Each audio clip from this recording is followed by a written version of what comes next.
Well, we are down in London again for Rouleur Show 2025. This is our third year coming here. It's probably one of the best cycling shows, definitely in the UK. And this year has got even busier.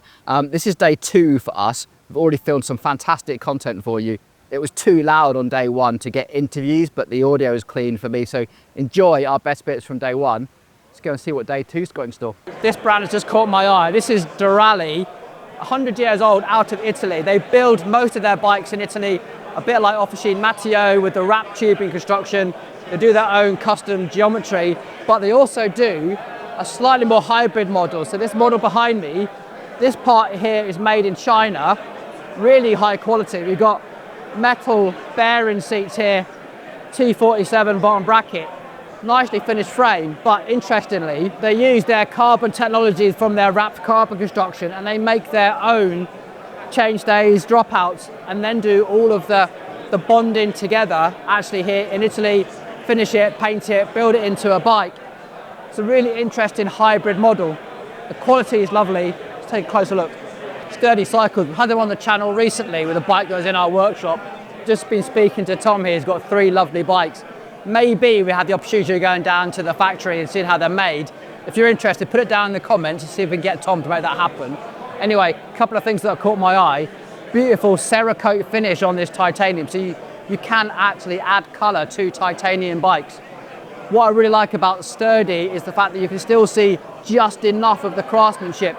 You still know it's really high quality, but at the same time, it's lovely and smoothed off. A couple of things that really caught my eye with this was one, he's 3D printed his own SRAM red levers. Brilliant. And also, I really want to ask about this. This is an Enduro 51.8 bearing in here, and he's made a custom top cap to be compatible with the Envy system. I've asked if we can buy some of these. Beautiful bikes. So very quickly, we're here with Billy from EXS. Very interesting handlebar here. Can you tell us about the design of this? Very short here, very long here. What's all that about? So we call this part Air Rover because arrow and over, this is our crown of the jewel. So basically, at the time we were thinking about, hey, we need a really narrow on the front and really wide and really long in the back. So, but at the time, there's nobody do it. So it's like, hey, why won't we do it at all? Such a progressive design, absolutely love it. The interesting thing for me is, well, the top cap design. This is an SL8 front. Correct. So this will work with a specialized SL8 and pretty much everything else. Yes, correct. This is incredibly. Thank you. So this is our home design, the 3D printed. What's the word looking for? 9 grams. Yeah, 9 grams. So all of these stuff, these little thingies are designed from our own and printed our own as well. So you can see we just like design and print it really thin as possible. It's hard to believe that'll even hold a bottle. Yeah, but actually, let me give you a bottle and you can have a try as well. Yeah. So a 700 millimeter bottle. Correct. That is, and that's going to hold that. I mean, it feels stiff. It feels like it would do it. For wow. real. Like, we want to make sure this is not a. I would say this is a weight-winning thing, but the first thing first, we want to make sure it's stiff as possible. So I don't want to just do a only for what's the word for? Only for weight-winnings and without all the strength. Yeah. So incredible. Well done, Billy. Thank you so much for sharing your passion. New wheels from DT Swiss. Just been catching up with them, and they've finally gone to carbon spokes. Now, talking about why is because they need to test it to evaluate and to be 100% sure before they build wheels, put the DT Swiss warranty on it, ship it worldwide. So these new wheels here coming in at 1100 grams, which they know is slightly higher weight than most, but they're only experiencing it between about 5 to 10% spoke tension loss, which is nothing compared to what we're seeing from some of the Chinese brands using exactly the same Vanoa spokes. So it looks like they've built up that ring, reinforced it to give you guys the more reassurance that they're durable, robust, still carry that DT Swiss quality. Also updated 180 hubs. Yep, looking forward to getting my hands on a set of these. It's about time we saw some quality in the carbon spoke game. Very nice. We had to come to the look stand. About the only time of the year we really get to catch up with the guys from France. You might have seen from their website, they now have a configurator, and then we're really doubling down on their art of cycling. This is their new special edition based on this model from 1987. They've even got the whole reprint of the whole 1987 catalogue, including all their shoes. Incredible. Now, this paint job is hardly any paint on it. It's nearly all raw carbon finished. So you get to see the quality of the 795 and then just subtle sort of metallic bits on it as well. They've also got the one that you see in the team ride in with these rings meant to represent the gardens that you find in France. I'm not so sure. What I am loving is they're really doubling down on their art of cycling. Now, one thing to note, these pedals, the blade now come with little flashing sections. Such a good idea. Keep it light, stay visible, even on your race bike.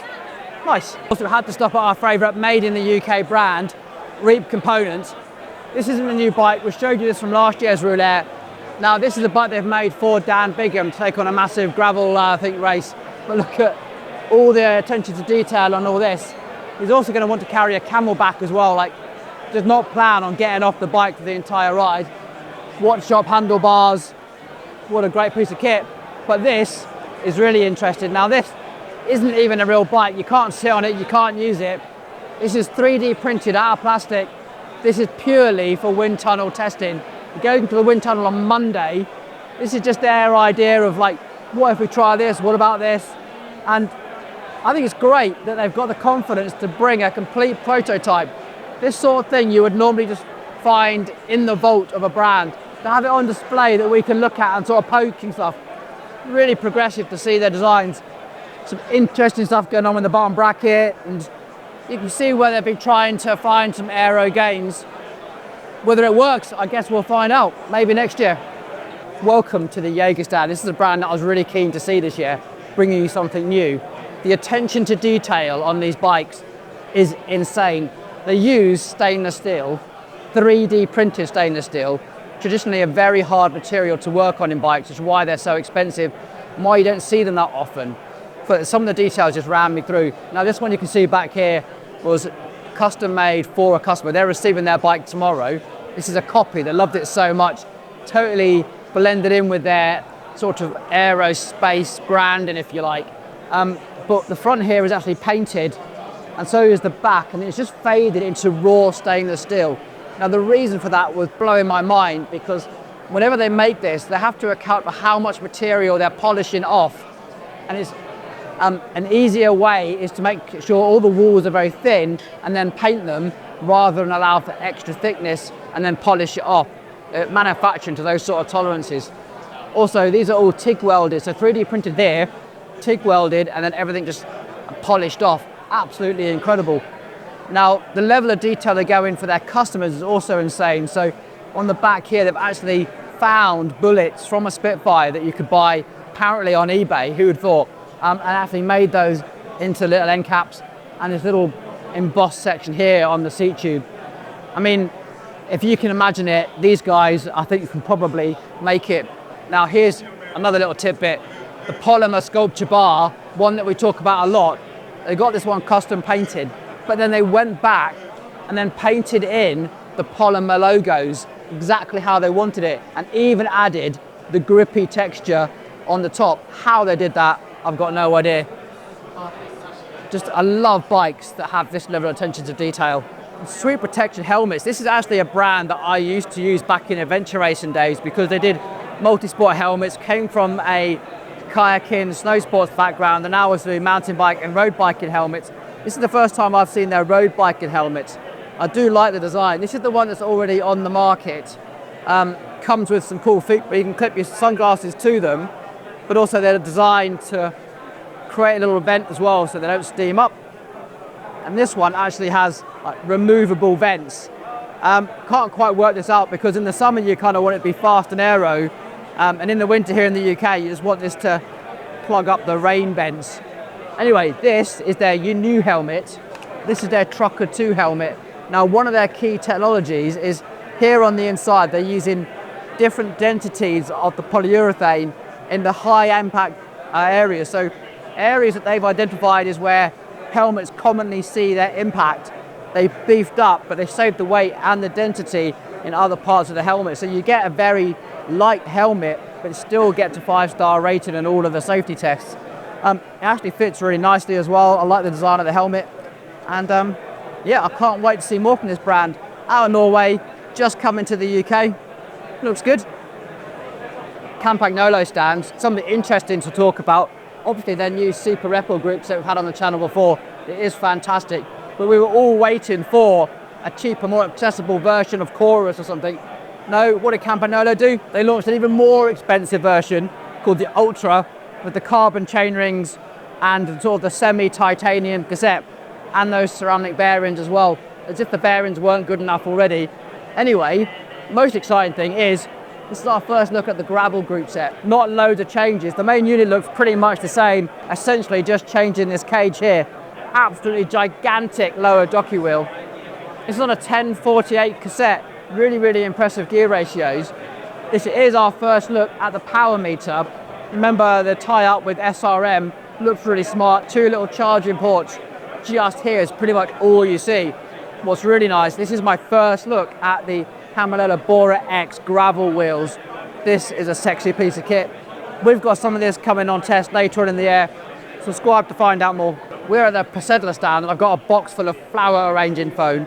Custom saddles is becoming more and more of a thing, and these guys might have nailed it. Essentially what you do is you either go to a bike shop and you get presented with this box that you sit on, or you can, if you want to, mail order this. This will come to your house.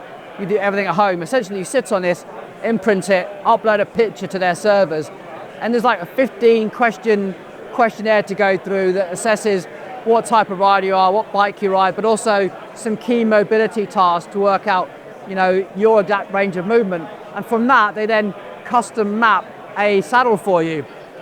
And you get all sorts of saddles, so they can change the width, the length, the point at which it widens, but also crucially, the point where the saddle is the stiffest and it's softest, but then crucially, how quickly it transitions from stiff to soft and at what point that actually happens.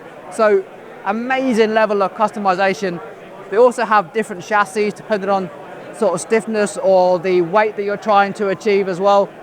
Absolutely fascinating product. These guys have promised that they're going to send us one so we can give you a full review when we're not in this really loud room just now. Interesting. What do you think? Let's try and sum this video up. I'm here at the Royal Hospital in Chelsea. What a magnificent background. We're lucky enough to be staying down here with some friends, enjoying the hospitality of the Chelsea pensioners. What an amazing place, just steeped in so much history and culture, and the sense of community here is just, well, it's incredible. Okay, back to the show. Rouleur this year has been incredible. It's definitely the best year we have ever seen. The show was absolutely packed. It was sold out and the vibe was really high energy from everyone, the exhibitors, the visitors, the speakers. It was all incredible. The Rouleur show this year was definitely its best yet. It was packed out and it's probably the most diverse audience I've ever seen. Loads of women there, not just visiting, but also exhibiting and speaking. Pauline Ferrand-Perot was an excellent headline speaker. Everyone really enjoyed it. It was a packed out auditorium and really came across just how much effort she had put into preparing for and winning the tour this year. Absolutely incredible. So enjoyed that talk. So the story of the bikes at Rouleur this year, there were even more elaborate paint jobs than ever before. We're seeing more 3D printing, more hybrid construction of stuff as well. So we were seeing stainless steel being 3D printed, and there seems to be a lot more effort to try and bring more and more manufacturing back into Europe. Some in a hybrid model, some of them doing it completely. Pirelli are now actually manufacturing their entire monocoques in Portugal, which is absolutely incredible that sort of process is starting to happen.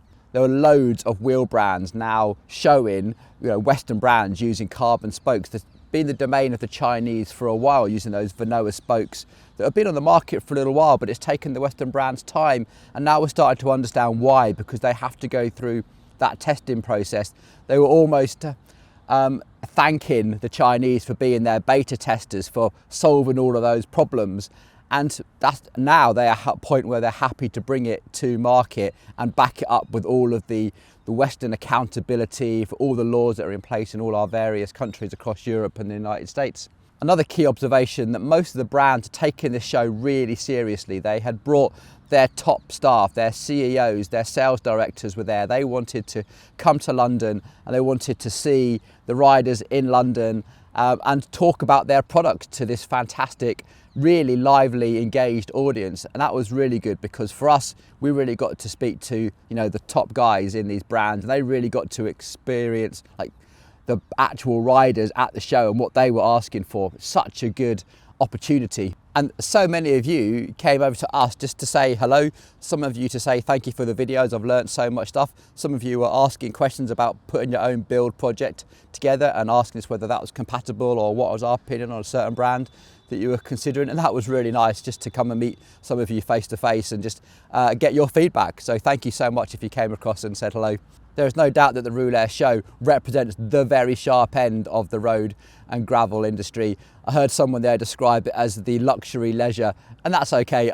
I think everyone there was just there for a great time, enjoying bikes at the highest level. Whether you buy one or not, it's just great to see these machines. It reminded me as a kid of going to the motor show and just admiring the Ferraris and the Lamborghinis. It's just fun to see what humans can actually create and manufacture. Whether you can purchase them or not, it's just amazing that these things are being dreamt up and made and ridden. And then finally, if you're wondering why I got so into the handlebars on some of these stands, check out this video next. It's a whole deep dive into the whole headset and handlebar compatibility. I think you'll enjoy this video next. Go check it out. Until next time, take it easy and thanks for watching.